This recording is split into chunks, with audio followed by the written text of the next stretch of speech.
हासिनी, तुम क्यों तकलीफ उठा रही हो? मैं लेकर आती ना। ये क्या कोई बड़ा काम है? खाने के बाद इतना सा काम भी नहीं करूंगी तो मोटी हो जाऊंगी। इस जन्म में तो तुम मोटी नहीं हो सकती हास। वही तो खूबसूरती है। मैं इन्हें ही ढूंढ रही थी और ये यहाँ सोफे पे लेटे हुए हैं। सुनिए सुनिए, उठ जाइए ना। तुमको क्या चाहिए? उठ जाइए। क्या कर रही हैं बुआ? सोने दीजिए इन्हें। ऐसे कैसे हो सकता है? डमक का हॉल में सोती है। आधी रात को ये सोफे से नीचे गिरकर रोल होकर उसकी तरफ चले जाएंगे, इसका मुझे डर है। मैं अब 57 साल का हो गया हूँ। तुम अपना ये शक खड्डे में डालो। पति बूढ़ा होने के बाद भी संभल कर रहना चाहिए। अभी तक सोई नहीं और अभी आप बातें कर रही हैं बुआ जी। ये मुझे सोने कब देती है बहू? मतलब आप बहुत ताकतवर हैं फूफा जी। नैनी, डम्मू दीदी को गेस्ट रूम में सोने के लिए बोलना था। कोई बात नहीं विशाल बाबू, गेस्ट रूम में सोएगी तो 2-3 दिन में ही उसे घर छोड़कर भागना पड़ेगा, उसका डर है।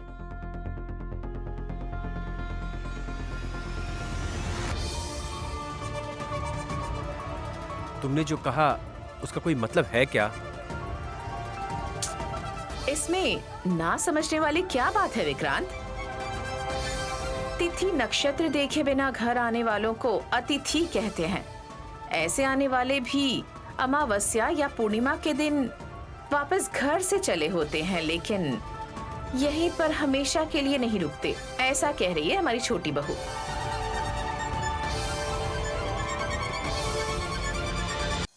छोटी के लिए डम्मो दीदी बाहर बन गई हैं शायद। जो मन में था वो बोल दिया मैंने। आपको अगर समझ में नहीं आया तो मुझे कोई फर्क नहीं पड़ता।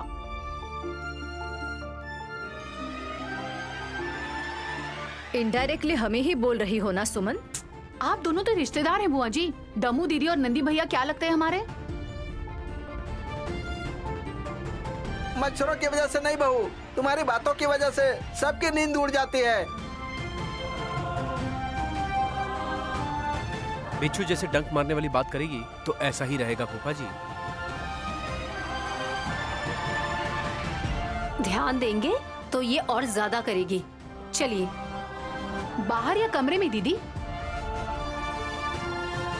किसे और क्या समझना चाहिए, साफ साफ बताओ। ए, तुझे तो मैं। विक्रांत, चुप हो जाओ। सुमन, अगर तुम कुछ बोलना चाहती हो तो साफ साफ बोलो, क्योंकि हम तुम्हारे साथ झगड़ा किए बिना ही जाकर शांति से सो सकते हैं, पर तुम्हें शायद नींद नहीं आएगी। जब इतना साफ साफ बता दिया गया है तो फिर हिचकिचाने की जरूरत क्यों है सुमन? बाण छोड़ दो। डम्मू दीदी और नंदी भैया को गोद लेने वाले हैं क्या विशाल जीजा जी?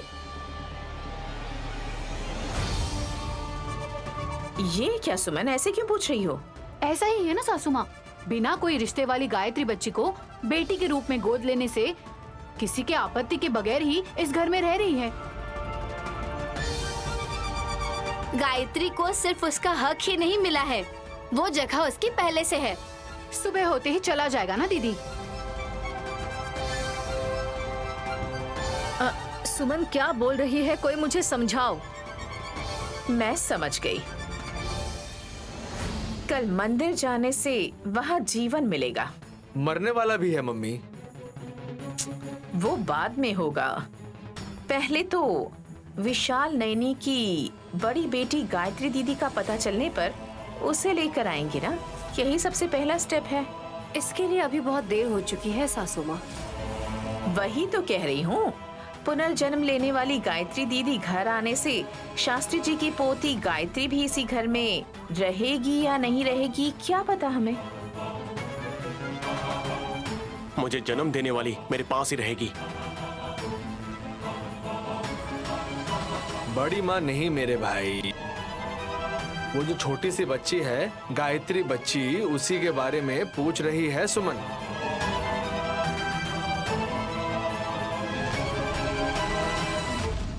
बच्चों को कोई ऐसे ही छोड़ देगा क्या? आपने उल्लू जी को नहीं छोड़ दिया क्या? मेरी बात अलग है। एक मिनट विक्रांत बाबू। देखो सुमन, गायत्री माँ जी इस घर में आने के बाद भी गायत्री बेटी को दूर नहीं करेंगे। तुम ऐसा गलती से भी मत सोचना। अच्छा है दीदी। फिर गायत्री बच्ची के नाम पर लिखी हुई जायदाद उसका क्या करेंगे? क्या होगा? गायत्री दीदी के नाम पर ट्रांसफर कर देंगे। उसके बाद वो शास्त्री जी की पोती वो तो दोबारा अनाथ हो ही जाएगी ना। हमारे बच्चों पर तुम्हारा लगाव देखकर हैट्स ऑफ भैया। हाँ, फॉर योर काइंड इन्फॉर्मेशन, जायदाद जिसके नाम पर है वो वैसे ही रहेगा।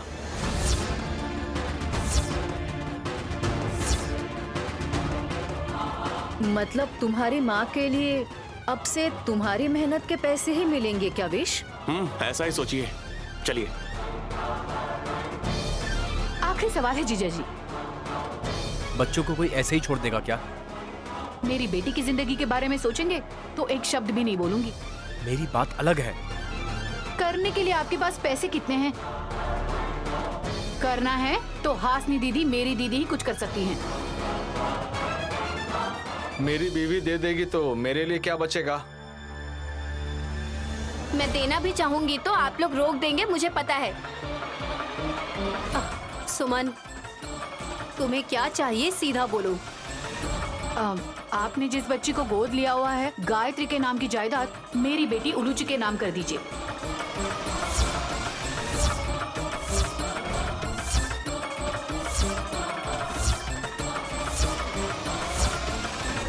डम्मो डम्मा, परामर्श देने का मतलब ये है क्या? ऐसे कैसे दे देंगे बहू? इनकी बेटी के लिए अन्याय होगा ना।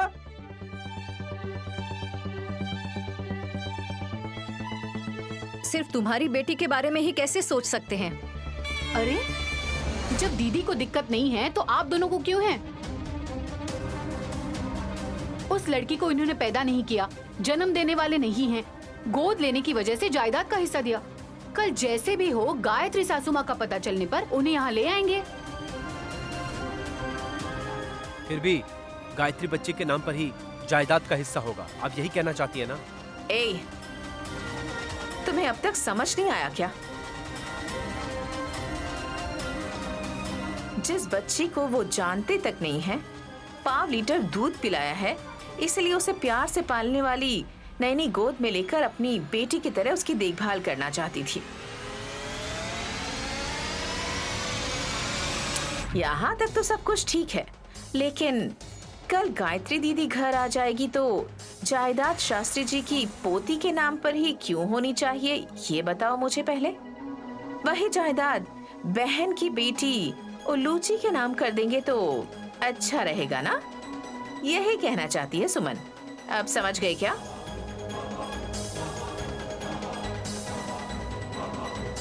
अच्छे से समझ आ गया है सासू माँ। ये सिर्फ मेरी बहन की ही सोच नहीं है। हमने कान भरे हैं ये मत सोचना सुमन। हाँ, तुम्हारी बहन की तरह जायदाद के बारे में सिर्फ सोचना ये हमसे नहीं होता है। ये बात तो सच है, मैं भी अच्छी तरह से जानती हूँ मेरे पति के अंदर दिमाग नहीं है। ए, मैं क्या बेवकूफ दिख रहा हूँ? आहा, मैं तो आपकी अच्छाई बता रही हूँ जी।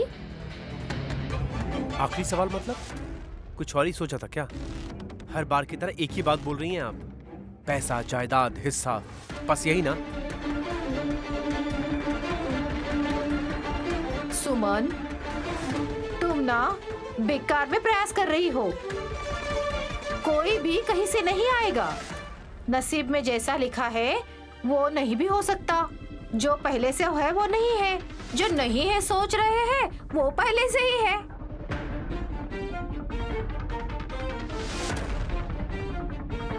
ए डमक्का, पहले ही सुमन की बात समझ में नहीं आ रही है और तुम ऐसे गोल गोल बात करके हमें पागल बनाना चाहती हो। नमू जो कह रही है ना वो बिल्कुल सच है। ये समझने की शक्ति हमें होनी चाहिए।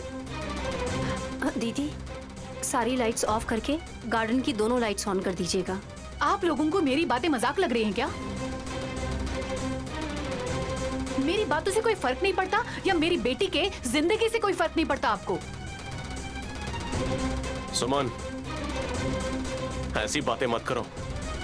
छोटी बच्ची को अपनी इन बातों के बीच में मत लाओ। फिर मैं जो पूछ रही हूँ उसका जवाब क्यों नहीं देते? जवाब मैं लिखकर दे दूंगा या नहीं दे सकता, कुछ तो बोलो ना विशाल। ऐसे ही बात करते रहेंगे तो रात हो जाएगी। नैनी, अगर तुम साफ साफ बता दोगी तो हम भी यहीं आराम से रुक जाएंगे। सुमन सवाल तो नहीं पूछेगी ना? मैं अगर इसका जवाब नहीं दे रही हूँ तो ये कुछ भी बोलेगी उसके लिए मैं हाँ कर दूंगी, ऐसा बिल्कुल नहीं होने वाला है डमका दीदी।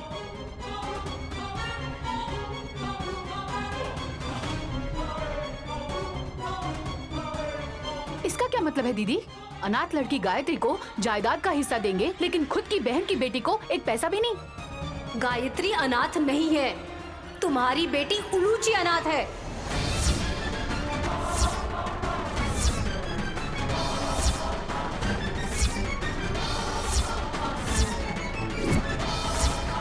नैनी, ये क्या बोल रही हो? हाँ साहब जी, सुमन अपने गहनों को बेचकर 3 करोड़ मिल जाएंगे लेकिन उसके पास 100 रुपए भी नहीं है। 100 कहाँ भाभी, 10 रुपए भी नहीं है। उलूची बड़ी होगी तब दिन में तो गहने पहन सकती है लेकिन रात में नहीं पहन सकती। बल्कि ऐसा ही है, उसे पहनने ही नहीं देगी मेरी बहन।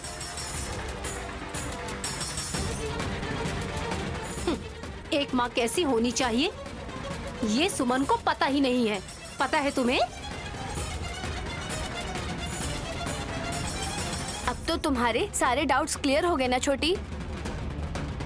अच्छे से रहोगी तो दया करके किसी ना किसी दिन तुम्हें अपना मान लेंगे, नहीं तो उलूची के भविष्य को भी तुम ही खराब कर दोगी। आप कब मुझे भीख देंगे इंतजार करना होगा, यही ना? तुम्हें भीख मांग रही थी, मना कर दिया, फिर क्यों बहस कर रही हो? तो इस वजह से मेरी दीदी उसे अनाथ कहेगी? समझाती हूँ, तुम बात को समझ गई हो लगता है।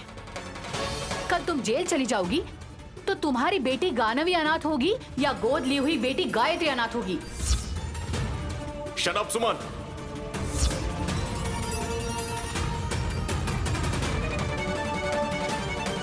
मेरा मुंह बंद मत करवाइए जीजा जी। जीवन के मौत का कारण जब मेरी दीदी ही होने वाली है तो ये काम करने से इनका आदर सत्कार नहीं करेंगे। इंस्पेक्टर चंद्रशेखर जी इसे बहन मानने की वजह से हाथों में बेड़ियां पहनने के बाद जेल ले जाने से पीछे नहीं हटेंगे।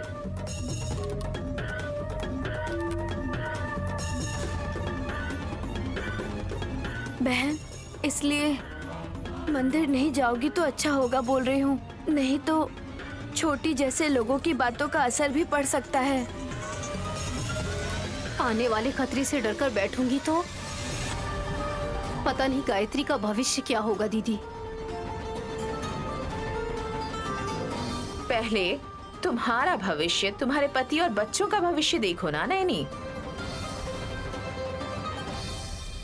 यहाँ कोई किसी की बात नहीं सुनने वाला। कल चुपचाप मंदिर जाएंगे, जीवन को नैनी जान से मार डालेगी, फिर नैनी हत्यारन की तरह जेल चली जाएगी। अनाथ होने वाली ये गायत्री और गानवी उन्हें सहारा देने वाली, सबकी यहाँ पर बातें सुनने वाली नैनी के बाद अब सुमन ही बन जाएगी।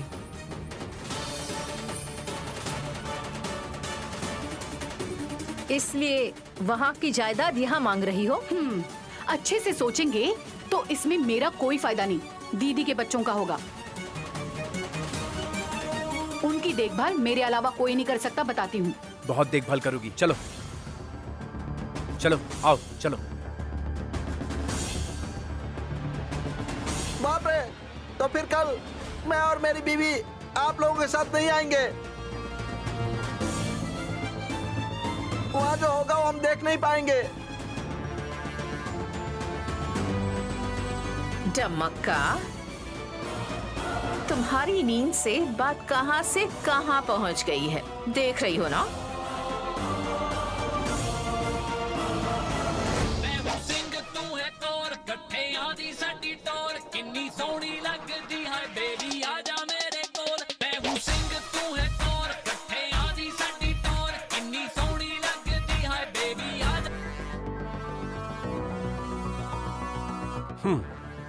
क्यों, गाना पसंद नहीं आया क्या? आपका बर्ताव पसंद नहीं आया। ये क्या, चुपचाप बैठने से भी? वो जब ऐसे बोल रही थी तो उन्हें रोके बिना कमरे में आकर शांति से गाना सुन रहे हैं। तुम ही बोल रही हो ना, शांति से। उसने जब कहा कि मेरे पास 100 रुपए भी नहीं है तो आपने कहा 10 रुपए भी नहीं है, ऐसा कहकर अपमान किया मेरा। मैंने तुम्हारे गले में मंगलसूत्र बांधा है ना, तो इतना तो सम्मान बनता ही है। ये अपमान है मेरा। दोनों ही तुम्हारी नजरों में सम्मान है, इसीलिए ऐसा कहा। मेरे पास 3 करोड़ के गहने हैं, उस पर गर्व होने से सांप के रूप में मेरी बच्ची क्या करेगी, ऐसा मजाक उड़ा रही थी वो मेरा। जब तुम्हें उस पर इतना गर्व है तो ऐसा ही कहोगी, तुम्हें पता नहीं होगा शायद। मेरी बेटी को अनाथ बोलने के लिए किसने उन्हें हक दिया? ए, चुप करो। मैंने एक बार तुम्हें क्या ऐसा बोल दिया, तुम्हें मिर्ची लग गई है ना? तुमने कितनी बार गायत्री बेटी को अनाथ बोला है? न जान न पहचान वाली लड़की को गोद नहीं लिया होता तो अनाथ ही होती ना। मंदिर में पल के बड़ी हो रही होती, वो नहीं तो उस देवी माँ के छत्र छाया में ही पल रही होती। ऐसे स्थिति में भी नैनी और विशाल भाई उसे गोद लेकर भगवान के ऊपर भी भार डालना जरूरी नहीं समझे। सगी बेटी को हवा में छोड़कर सभी भगवानों को काम पर लगाया है अपनी मदद करने के लिए, इतना ही ना। क्या जुबान है तुम्हारी, जो मन में आया वो बोली जा रही हो, कीड़े नहीं पड़ेंगे क्या? आपकी नजरों में ना मैं ऐसे ही दिखाई दे रही हूँ, इसलिए मुझे हमेशा एक दुश्मन की तरह सबके सामने नीचा दिखाते रहते हैं आप। देखो, हमारे देश में पति की उम्र से बीवी की उम्र कम होनी चाहिए, लोग ऐसा क्यों कहते हैं पता है? पता है, अगर पति मर गया तो बच्चों को ठीक से संभाल नहीं पाएंगे, इसलिए 4 बार छोटी उम्र की लड़कियों से शादी करते हैं। अगर दुर्भाग्य की वजह से पहली पत्नी मर गई तो दूसरी शादी कर लेंगे। बस यही तुम्हारी सोच है। बड़े उम्र के लड़के से शादी करने से लड़कियां जिंदगी में कुछ सीख पाएंगी, ऐसा बड़े बुजुर्ग कहा करते थे। पति के जिंदा रहते ही उसके नजरों में देवी बनकर रहना चाहिए। ओहो, इसीलिए विशाल जीजाजी की नजरों में मेरी दीदी देवी के समान है। फिर आपको क्यों मैं डायन नजर आती हूँ? नजर क्यों आओगी जब सामने ही खड़ी हो तो? हटो, फोन दो। आपको ऐसे नहीं, कल मैं भी मंदिर जाकर गायत्री सासू माँ है या नहीं ये जानने के बाद आप सबकी आंखें खोलूंगी।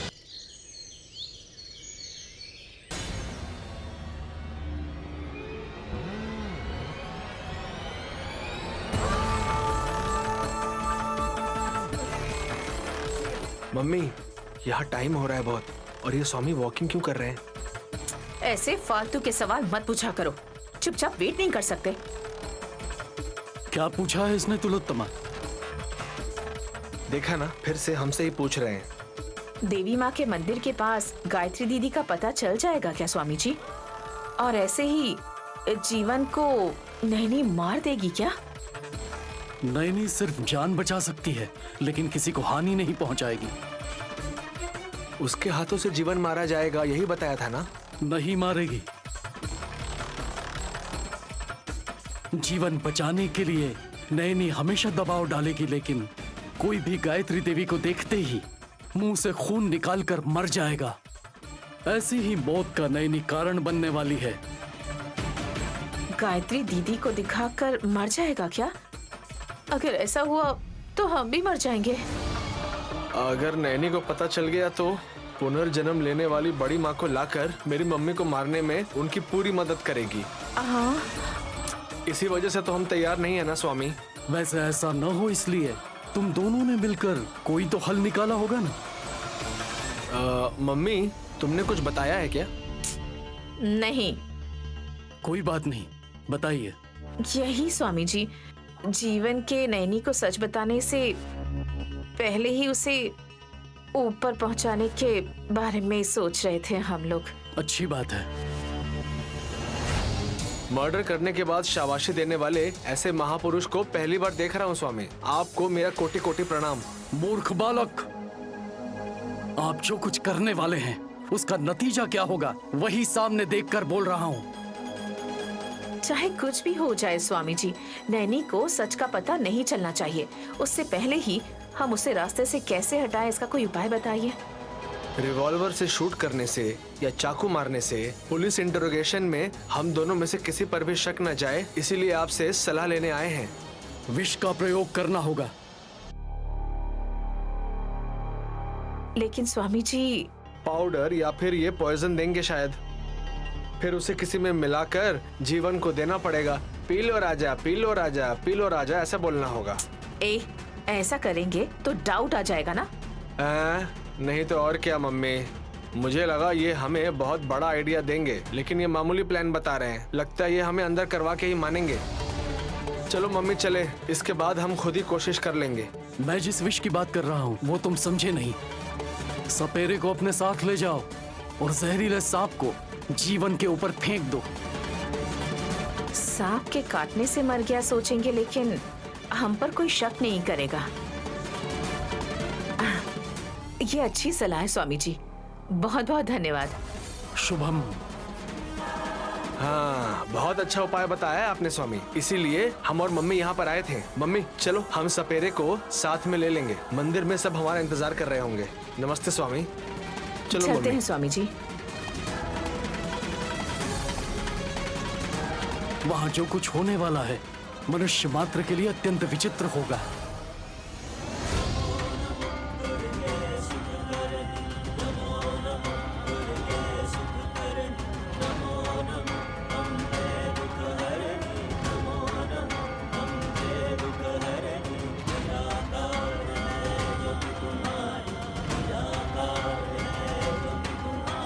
माँ आदि पराशक्ति, रविवार के दिन बहुत बड़ी घटना होने वाली है।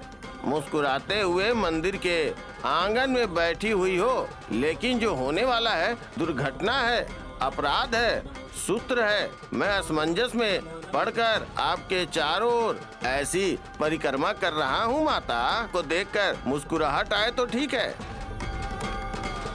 लेकिन देवी माँ के पता होने पर बेटियां आपको गलत समझेंगी। माता ऐसा ना हो, इसका कोई हल निकालिए। माता नंदेश्वर, मेरा नाम लेने से ही धन्य हो जाती है, आपको पता है ना। आप चाहे किसी भी रूप में हो, कोमल दिल है आपका। माता सच्ची भक्ति से कपूर की तरह पिघल जाती हूँ। जरूरत पड़ने पर मदद करनी होगी ना। लेकिन आपको किसकी मदद की जरूरत होगी माता?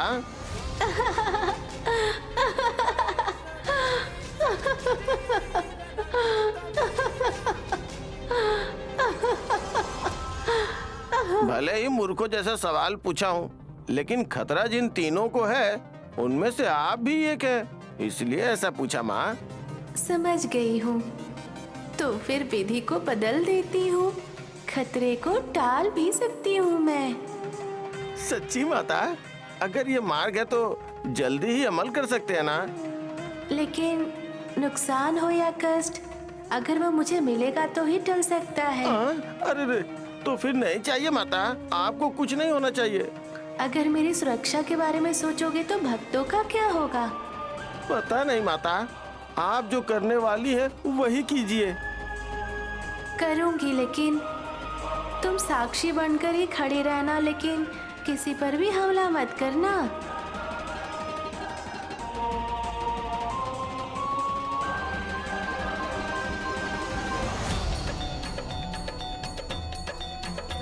माँ, कनक दुर्गा माँ, हम आपकी शरण में आए हैं, हमारी रक्षा कीजिए। आप ही हमारा सहारा हैं, आपकी भक्ति ही हमारे लिए रक्षा कवच है। सडनली आपको क्या हो गया? खतरा कब किस पर आएगा पता नहीं ना, इसलिए पहले ही प्रार्थना कर ले रहा हूँ।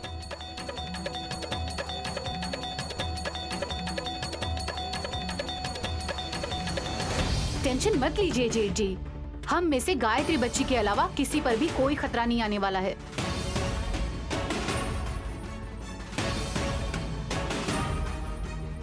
यहाँ जो आने वाले हैं विशालाक्षी और जीवन को ही खतरा है।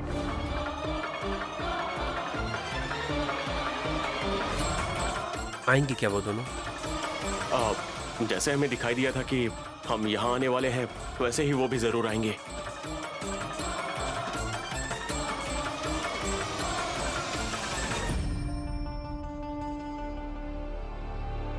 माँ, मेरी कोख से जन्मी बेटी के बारे में जानने का दिन आ गया है। ये सोचकर खुश हूँ या उसी समय मेरी गोद ली हुई बेटी, उसकी जान को खतरा है, ये सोचकर मैं दुखी हो जाऊं, समझ नहीं आ रहा।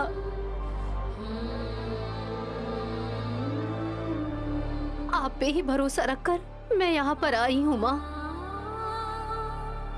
किसी पर कोई मुसीबत ना आए, सब कुछ अच्छा हो जाए ऐसी आशा कर रही हूँ। पहले ना तुम किसे बचाने वाली हो इस बारे में सोचो दीदी। देवी माँ खुद आकर मदद करेगी सोचोगी तो जो निर्दोष है उनके साथ भी अन्याय हो सकता है। छोटी, आज बहन भी कुछ नहीं कर पाएगी, गुरुजी ने ऐसा कहा था ना। ये सोचकर नैनी के हाथ बांध सकते हैं क्या हासिनी? जिसकी कोशिश है उसे करनी ही चाहिए। हमें कुछ करना होगा। हाँ, मुझे लगता है यहाँ आसपास जीवन या फिर विशालाक्षी कोई ना कोई जरूर होगा। हमें उनसे मिलकर उन्हें अलर्ट करना होगा। हाँ भैया, जिसे भी दिखे बताइएगा, हमें जाके ढूंढते हैं। विशाल, कहाँ ढूंढना है मैं बताती हूँ। हासनी, ये पागल औरत क्या बता देगी? उसे छोड़ो, हमें क्या करना है, चलो देखते हैं।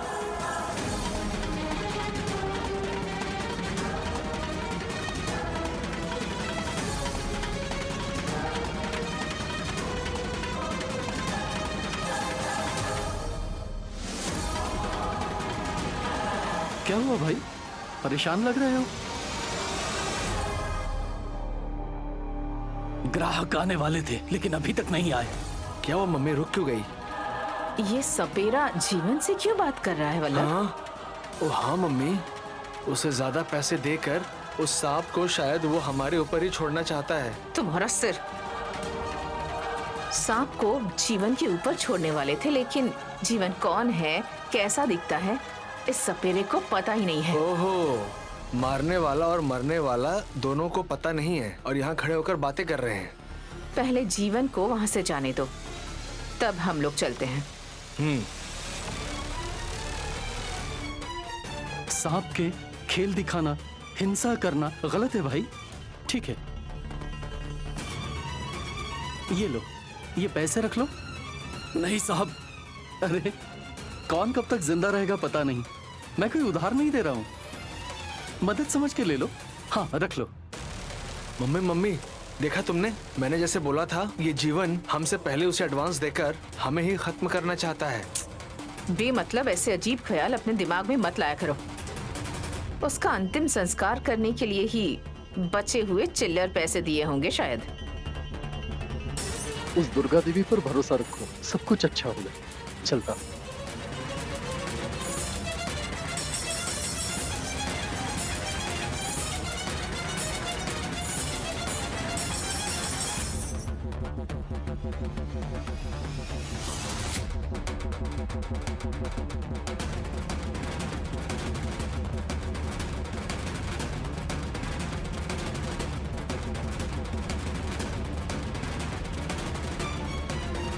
विशाल, विशाल, what to do?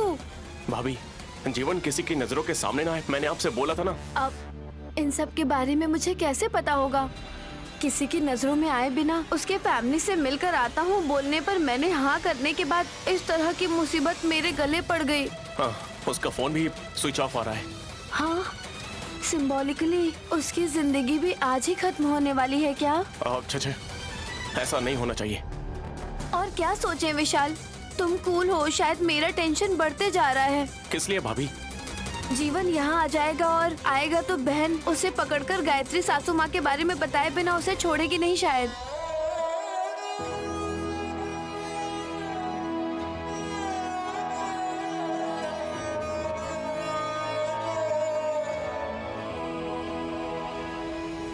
तुम यहाँ पूजा ही करती रहोगी ना, तो वहाँ क्या चल रहा है कैसे पता लगेगा?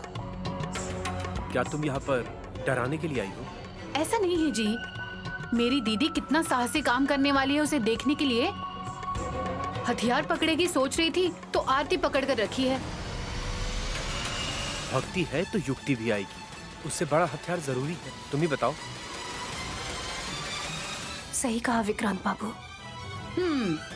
अब एक दूसरे की तारीफ करने लगेंगे, पता है मुझे। मेरा दुख ये है कि तीनों में से दोनों पर अन्याय होने वाला है, और तुम्हें ही नहीं, हमें भी पता चलने पर हम भी कुछ नहीं कर पा रहे हैं। दीदी, गायत्री हमारे साथ ही है। विशालाक्षी और जीवन भैया अभी तक नहीं आए हैं सुमन।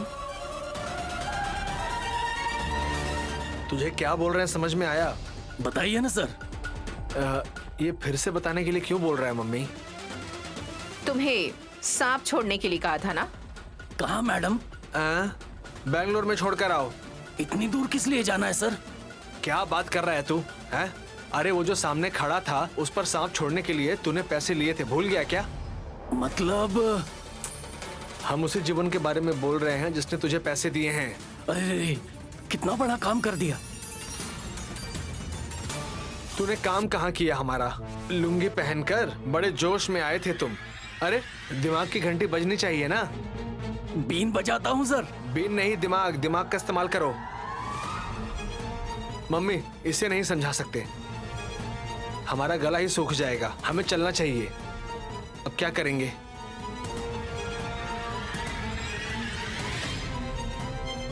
देख रहे हो नंदेश्वर? सब कुछ देख रहा हूँ माता। जीवन सच न बता सके इसीलिए सांप का इस्तेमाल कर रहे हैं माता। लेकिन विधि के अनुसार जीवन सच ही बताएगा ना। तब तो नैनी बेटी ने जिसे गोद लिया है गायत्री बच्ची विशाल बाबू की माँ है, पता चल जाएगा ना माँ। ऐसा होगा तो जीवन की जान सांप के काटने से पहले ही खुद ही वो खून की उल्टियाँ करके मर जाएगा ना माता। किसी के प्राणों को कुछ नहीं होने वाला है, क्योंकि नैनी माँ ने मेरी पूजा की है ना नंदेश्वर। विधि के विरुद्ध जाना नामुमकिन है बोल रही हैं। दूसरी तरफ हानि नहीं पहुंचनी चाहिए बोल रही हैं। आपकी लीला मुझे देखनी है माता।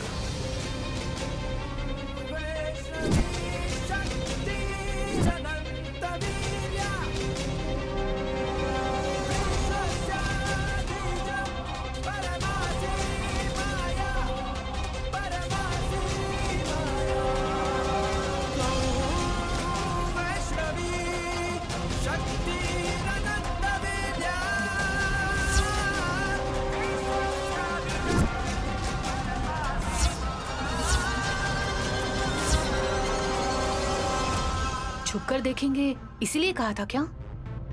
जीवन भैया को यहाँ आते हुए मैंने देख लिया था। उसे हम दिख गए तो वो वहाँ से भाग जाएगा, इसलिए भाभी यहाँ लेकर आई है। लेकिन हम कहाँ उसे पकड़ने वाले हैं? जल्दबाजी करना सही नहीं। थोड़ा सा संभल कर रहना होगा सुमन। विशालाक्षी देवी माँ की कृपा से जीवन भैया शायद यहीं पर आ रहे हैं। मेरी बेटी का पता चल जाएगा। खतरा भी तो साथ आएगा ना। चुप रहो, हर बार बार उसी बात को मत दोहराओ। तुमसे बड़ा खतरा क्या हो सकता है?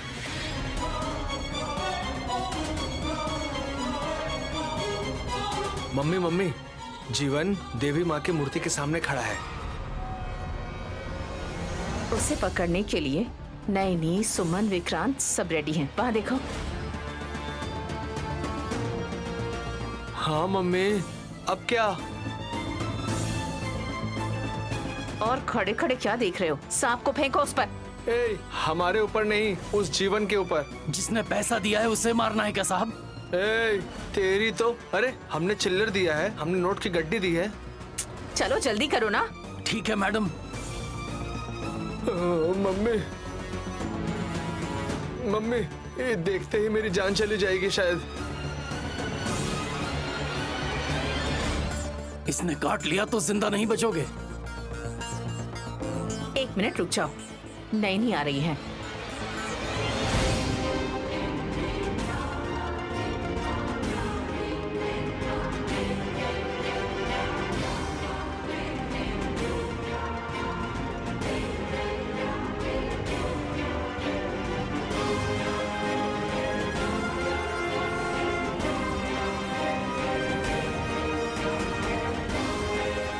विशाल,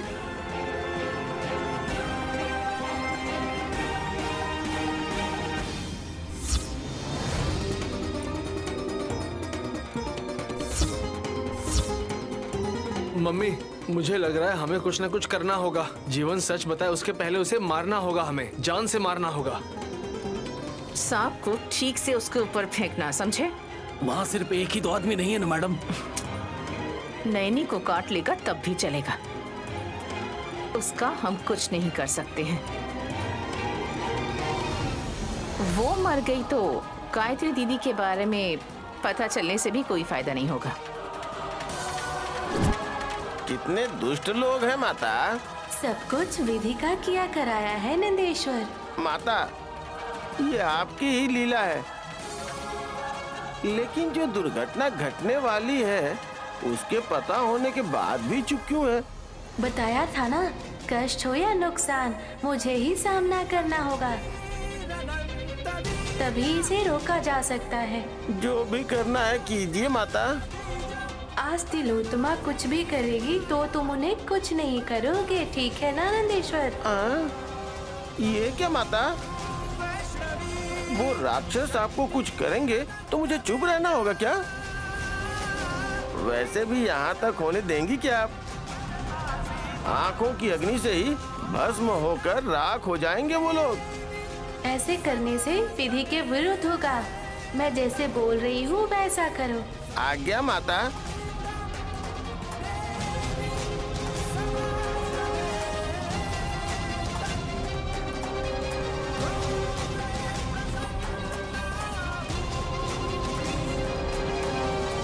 ठीक है माता।